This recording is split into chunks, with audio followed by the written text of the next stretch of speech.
When he was a kid, Zero Mostel was a not very high performing student. He would get a lot of bad grades.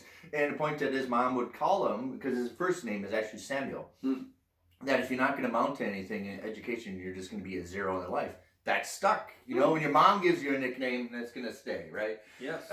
Perfect casting for this because Max Blaylock is going to be somebody that's not really amount to anything. Yeah, he's kind of amounted to as much as he wants. Like, I mean, he really doesn't have that drive to do anything. He wants the end result, not the work that goes into it. And I think, it's kind of the playing off of it too. And you get Gene Wilder kind of popping in as well. Welcome to the show, guys. We're going to be talking the producers, but not the new producers, the old producers. The original. Yes. Yeah. With Zero Mostel and Gene Wilder and Dick Shawn. Shawn. Can't wait to join you guys for this. Kenneth Mars, too. Kenneth Mars, yeah.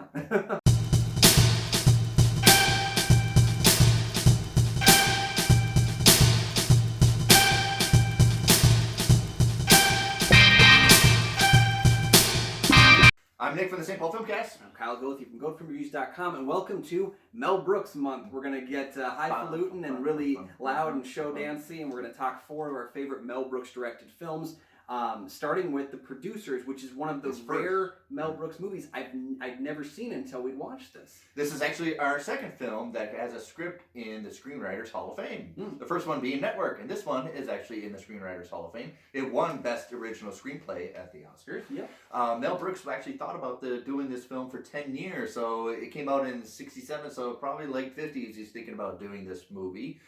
He's actually considered doing a play about it. That's how the remake was actually a play. He wanted this to be a play within a play, which is kind of the fun that everybody kind of does. Yeah. Well, it's one of the few films where it had an adaptation for Broadway that was later adapted into a film musical. The other one that I can think of being Little Shop of Horrors, where it's kind of gone through this story, Little Shop of Horrors, to kind of like out of the film world and back into the film world with a completely different take. I actually had only seen the remake, if you will, the 2005 film. It's one of my wife's favorite movies, but I hadn't gotten a chance to watch the original in so many years. So I was really happy to have it for our first choice. Sidebar, I love the story of Little Shop of Horrors because it was a horror movie, black and white. They made it a musical. And then, because the original was Roger Corman, they made a musical. And then they're going to make a movie about the musical. And of course, who's going to direct it? Roger Corman. So anyways, this is the first, like you, I was a huge Mel Brooks fan, but I never saw this until I was a teenager. And in fact, even after I watched it, I didn't really appreciate it as much as what would come the future Mel Brooks movies. It's a much simpler movie. You know, for those of you guys who don't know, it stars, like we said, Zero Mostel and Gene Wilder play a Hollywood producer that's kind of fallen off of what he's doing, or a Broadway producer, and then a kind of creative accountant who discovered that you can make more money off a flop than a hit through a convoluted series of taking This is an account theory. Let's go with it, right? Yeah. And so they kind of base the entire film on this idea that we can make the biggest flop in Broadway history and become absolutely rich. And it's the story of this attempt to do so by making the worst play possible. And I think they succeed in a way they don't want to. So a lot of theories about how did Mel Brooks come up with these characters. And a lot of, one biography says that his experiences working with other play producers, that there's accumulation of different, a compilation that Max is, as well as a compilation of a lot of accountants that he's encountered. But Patrick Milligan with his biography says it's pretty much 2 different points of his ego, Mel Brooks' own ego, of him just wanted to be all the biggest celebrity and me, and then also being the little shy little neurotic person at the same time. Everybody needs blue blankies. So. I like, Max is one of the most interesting film characters of all time because he's all sins all together, right? He's greedy, he's lustful, he's lazy. That's true. Right. He's lecherous, of course. Right. He's self-absorbed, he's envious, right? He's all these, and he presents it so smoothly that you don't really notice at the same time. Yeah, he's a big sleazeball, and I think that's, there's something endearing about watching someone that's so reprehensible, and you want to see them fail and succeed at the same time. So really, no matter what happens, you're kind of going to have fun with it. And he kind of does. He kind of succeeds. Oh yeah. And then you see the things. What's funny to me is you get a character like Max Bialystock who has so much drive to not do anything and become successful. You know, and it's like Such he a works drive to be harder lazy. than anyone else in the To be business lazy. to be lazy. He's willing to sleep with countless old ladies who are just going to here to give him money when he could be using that time and perhaps that energy to create something truly memorable. And in fact, he doesn't want that. He wants the exact opposite. He just wants to have the end result. So, you know, I watched this when I was a teenager, and that's one of the things I didn't take away from the remake. The remake is so clean. It's almost very cute. Here, this is really dirty. This is low, yeah, grimy, and I think that's very grimy. I see the attempt at making it with the 2005 film that you want to have it be something that's like Broadway-y. Yeah, cleaned it up a little bit, right? But yeah, like I did enjoy the. You know, it's kind of like the Star Wars and Star Trek. Star Wars isn't afraid to get dirty. Star Trek is really clean and smooth. And, it can work for you either way, but I do prefer the dirty griminess of this original film. But it's funny because they are basically the same movie, plus music in the second attempt. I mean, some of the lines are lifted. Even what's funny for me is watching this film, there's that scene at the end, of course, like the Springtime for Hitler scene where they're singing the song, and Mel Brooks' voice is dubbed in over one of the guys. When he says, like, don't be foolish, be a smarty, come and join the Nazi party. Right, yeah. They use that in the actual musical on Broadway, and then in the remake as well, they put in Mel the Brooks' Mel Brooks line. line. And I think it's just kind of like there's a certain level of respect to it as well, where even the sillier things like, oh, I have to re-record this line really quick, you know, and being able to have fun with it. So, coming onto it though, like seeing this movie, I like how quick it is. I like how irreverent it is, and I like how it uses comedy to kind of push the idea of like defeating Hitler through comedy. Well, Mel Brooks talked about it, and how you critique dictators. You don't argue with them, you don't debate them, you show them how ridiculous they are through comedy. That's how you defeat them. And it's always a big gamble, and I think it's still a big gamble. Put Hitler in your story, whether it's going to be a success of like a dramatic piece, whether it's going to be successful as a comedy. Jojo Rabbit gambled using Hitler and it paid off. So it's a big high risk for your first movie to concentrate on using Hitler as a punchline. Because it could really hit it off, or it can really just, that's lazy. And this is an element too of it's so close to World War II. I mean, it is like, 20 years difference between World War II to this film coming out. So that memory is still kind of, like, not to seem glib about it, but like that would be like making a, musical about Osama bin Laden today. It's so close to when that happened that it's like, it's almost shocking that he got away with making this movie. And there's so many times where you can go off and make it could be really bad and really go for the lowbrow jokes and then to be put us aside and not really cared about. Yeah, and I think that's where you get, things like Kenneth Mars' character in the film, who again, like, that's a real, like, cringeworthy performance at times, because you also, he's a Nazi that escaped the war. Is he wearing, like, black and blue makeup? Because he looks very sickly. Is that intentionally? I think so, yeah. He looks I very think it's kind of like a version of him in hiding, too, and, like, he's living with the birds and, like, kind of like... you didn't say buds. Buds, yeah. I'm a concierge, buds. Right. Yeah. So that's what I'm saying. The first act of this film is a home run. And it kind of dips down a little bit with the second act when they're recruiting a cast and crew. It kind of lulls, but then it picks up again with the third act. I would agree with that. Like the actual portion once they have recruited Mars's character and they're kind of like, this is the play we're gonna make, is Springtime for Hitler, and I love that scene too, because like they say Springtime for Hitler and they're like, don't say that. Like he kind of like, he kind of like hides away from it to prove that they are like really not invested in this. That portion from there to the like the ultimate finale of the like release of the Broadway musical, I guess. When that begins, that's where the film kicks into high gear again. There's a little bit of losslessness in trying to pick the Hitler and pick the director and stuff like that. And the scenes are important to the film. They don't hit on the same level at the beginning and end of the film do. But I also didn't hate them. It's just more like that the beginning and end are home runs, and this is like a double. It would be kind of like, you're right, the analogy of we're going to do a movie about Osama bin Laden, and then you recruit a lot of people try to look like him from different backgrounds of ethnicities and cultures of trying to make him look like Osama bin Laden. And of course, that's supposed to be the funny in this, is you recruit a lot of people with backgrounds of doing the mustache and look stupid, right? You've been funny.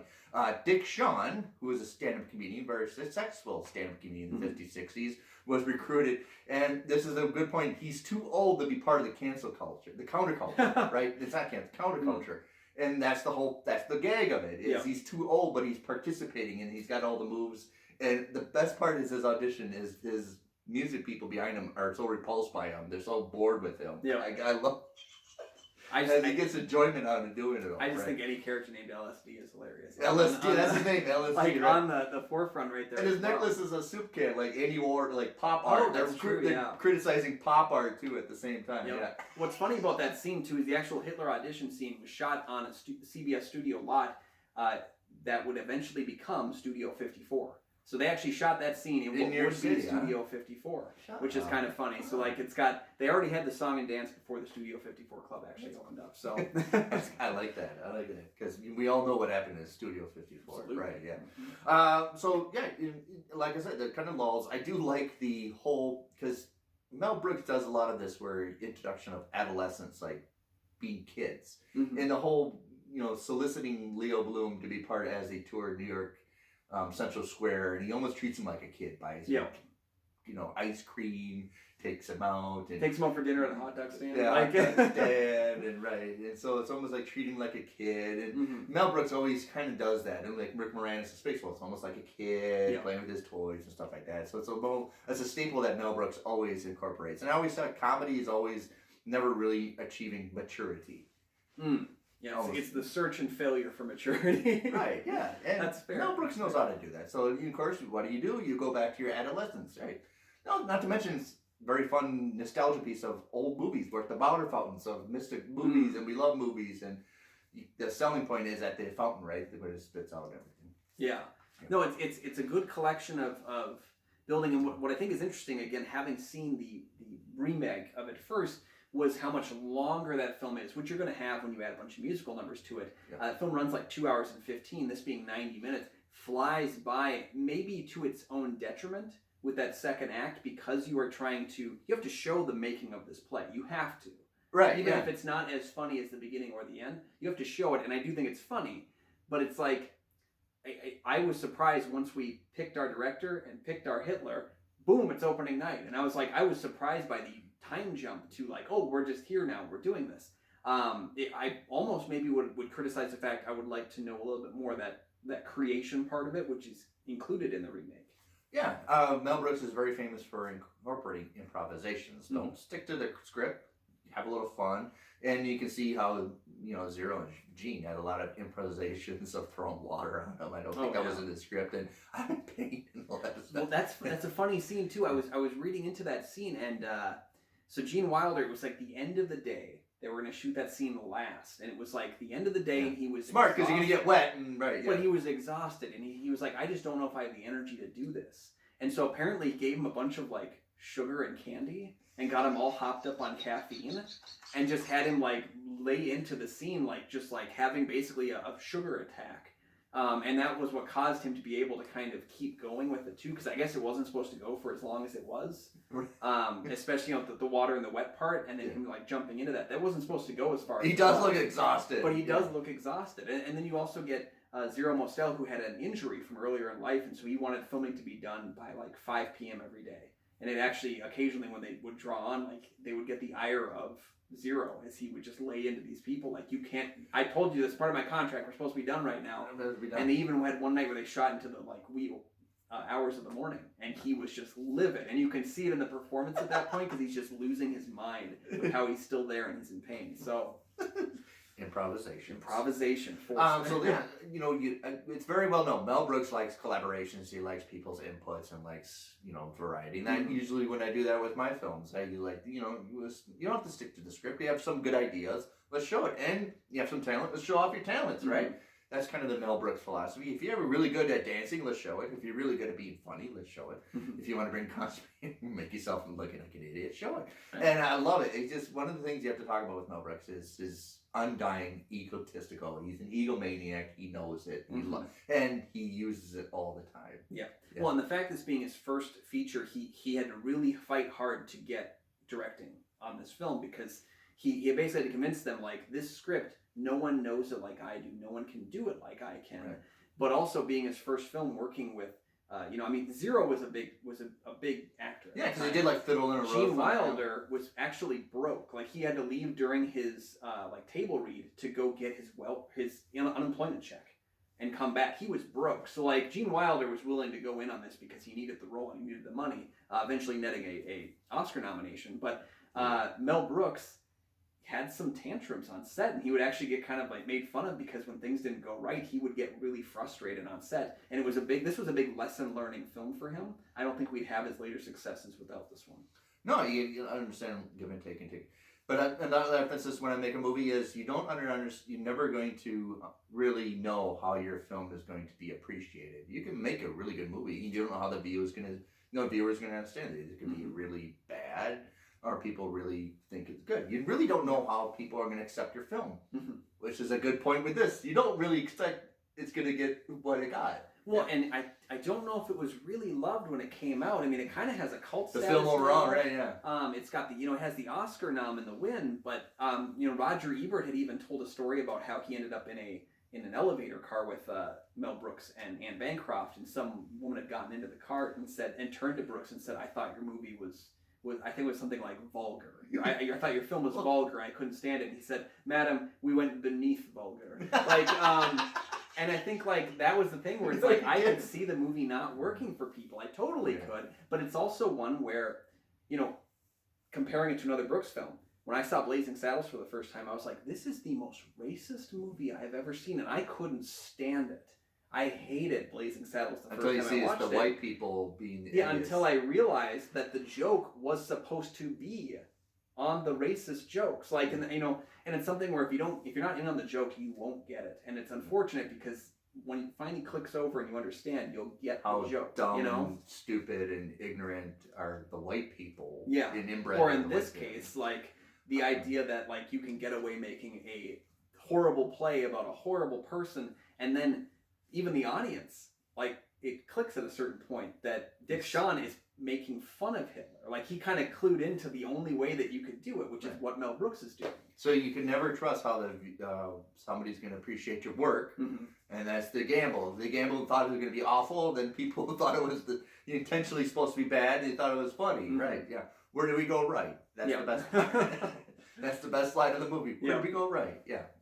So, I mean, overall, I think it's one of those. It's Mel Brooks' first film, and a lot of people haven't really seen it, the original film. Yeah, they understand the remake of it. Kind of like I think Spamalot and never seen Monty Python: The Holy Grail. Yeah, and I think it's important to note that like we said, Mel Brooks felt because he was in the war, like he actually did serve, and he felt that the best way he could tackle the anti-Semitic work, because he was actually given some kind of hurtful Jewish nicknames in the war too, and he felt the best way to get back at anti-Semitism, get back at the Hitlers of the world, was to laugh them into obscurity, and that was even kind of like you said, Jojo Rabbit. Taika Waititi said him playing Hitler was so important to him because he wanted a Kiwi Jewish person to play Hitler so that he could really stick it to him from beyond the grave. So how ridiculous! And there was a great quote from Brooks where he said, if I got in the soapbox and I waxed eloquently about it, it would be forgotten and blown away in the wind. If I make Springtime for Hitler, it's forever. And I do agree that's the lasting impact of the film. I don't think it's as strong as his other movies, but I think there's a lasting impact of being able to stand up to tyrants and laugh them into non-existence. Yeah, that really works. So it's another avenue, like where if you've seen like The Great Dictator, Charlie Chaplin, who made fun of Adolf Hitler. It's really the trifecta of Hitler comedy, if there is one. It's Jojo Rabbit, Great Dictator, and the producers. Right. Yeah. You got a movie night now, okay? Right. So, have you seen The Producers? Yeah. What did you think about it? Do you actually prefer the remake, like my wife does? I think, like my father-in-law, I think he prefers the remake too. Do you like that one? Because it's a little more cleaner. Or do you like this one? I actually think watching this one for the first time, I do think I prefer the speed and agility of this film to, I think, watching the other film. I think the music is grand. I think it's lovely. I think it's a great movie. But I do think that, like, I appreciate how quickly this movie moves. It is just like we talked about with Airplane last week, it just cruises right through to the finish line, and it's all meat, no fat, just all the way through. And I think that's what's so strong about this one. But hey, maybe you disagree with us. Another way that you can agree with us, though, is by clicking like. Please don't click dislike. And tell your friends. Yeah, tell your friends. Don't forget, you can also subscribe so that way you get our content every single time it drops. We're doing 2 episodes a week. And hey, this is only the first of 4 episodes of Mel Brooks directed goodness. So be sure to join us for that. You can also join us even more by checking out that Patreon. Patreon.com/KyleNick on film. The link's down in the description. So overall, the point of the movie is don't trust what your movie is. If you think it's going to be bad, it might be good. If you think it's going to be good, it might be bad. So. Yep. And put your stuff out there for people to enjoy it or hate it. And don't be lazy with making your movies, right? Yes. Don't worry yourself out. There's a lot of lessons. There's a lot of lessons from actually. Yeah. And hopefully you've learned a few of them with us today. And make sure your counting is right. Yeah. Yeah, more or less. You can fudge the numbers, they did. But hey, you guys can check out all my film reviews. I accounted for 1,000 of them that are on that website right now. GoFilmReviews.com. Awesome. Well, I'm Nick from the St. Paul Filmcast, a podcast where you can find on Stitcher, Spotify, Google, Amazon Radio.